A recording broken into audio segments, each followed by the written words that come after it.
आपने शिकायत करी है कि आपके वहाँ एक फैकल्टी है, उनकी पीएचडी की डिग्री से क्या?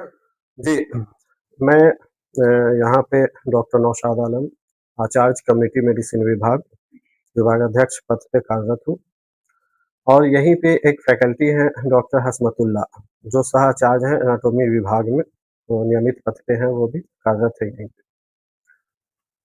उनकी जो एक्सपीरियंस सर्टिफिकेट है और जो यूजीसी की गाइडलाइन है और जो आरटीआई से रिप्लाई आई है, जब वो गवर्नमेंट मेडिकल कॉलेज जालौन में कार्यरत थे, वहाँ से जो आरटीआई रिप्लाई आई है और यूजीसी ने भी आरटीआई रिप्लाई में कुछ नियम बताए हैं।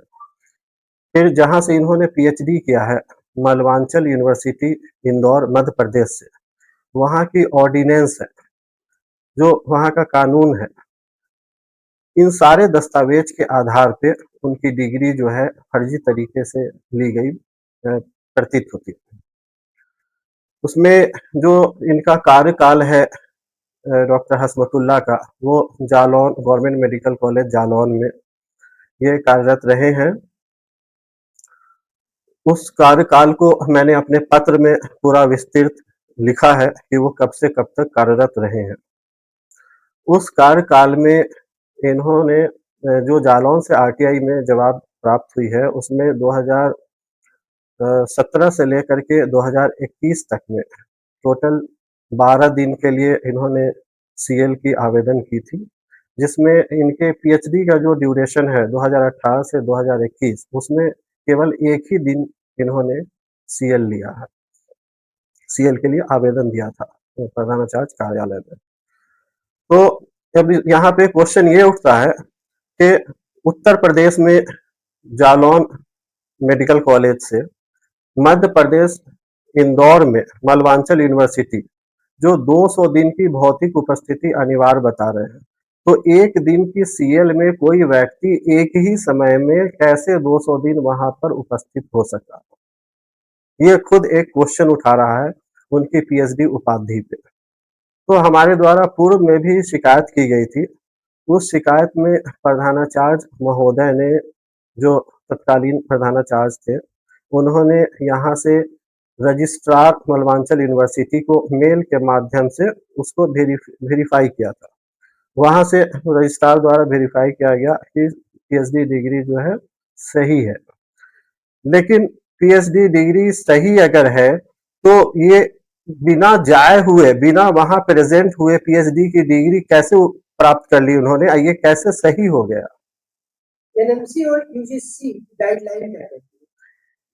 एनएमसी की गाइडलाइन जो 2022 से है, उसमें ये लिखा हुआ है कि पीएचडी रेगुलर इन कैंपस होना चाहिए, यानी जहाँ पे आप पीएचडी में अध्ययनरत है, आप वहाँ पे भौतिक रूप से उपस्थित हो, इसको बोलते हैं रेगुलर इन कैंपस।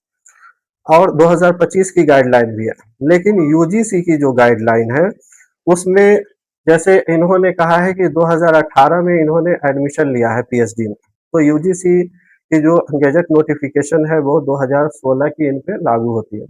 2016 में यूजीसी गैजेट नोटिफिकेशन में जिसमें पीएचडी उपाधि देने की नियम का उल्लेख किया गया है, उसमें पृष्ठ संख्या 12 बिंदु संख्या 11.1 उसमें साफ तौर पे लिखा हुआ है कि किसी भी संस्थान से पीएचडी डिस्टेंस लर्निंग मोड में नहीं किया जा सकता।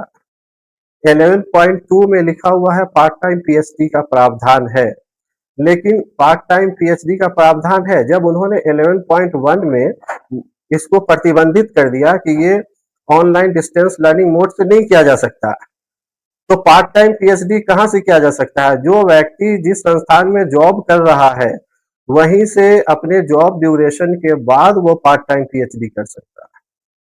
ये नहीं कि वो एक स्टेट में काम कर रहा है और वो किसी अन्य स्टेट से उसकी पीएचडी चल रही है।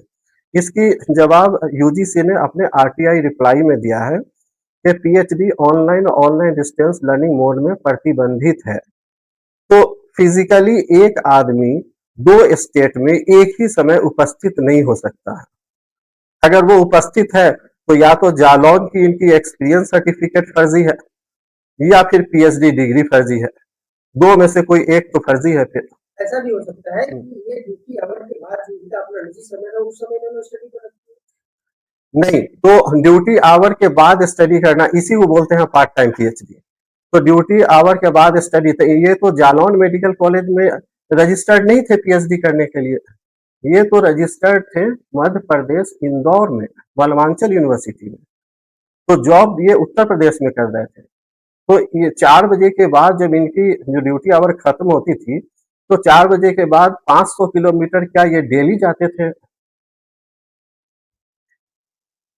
यानी डिस्टेंस दोनों के बीच में जो इन्होंने दिखाया मेजर डिस्टेंस है, इसलिए वो संभव नहीं है। संभव नहीं है।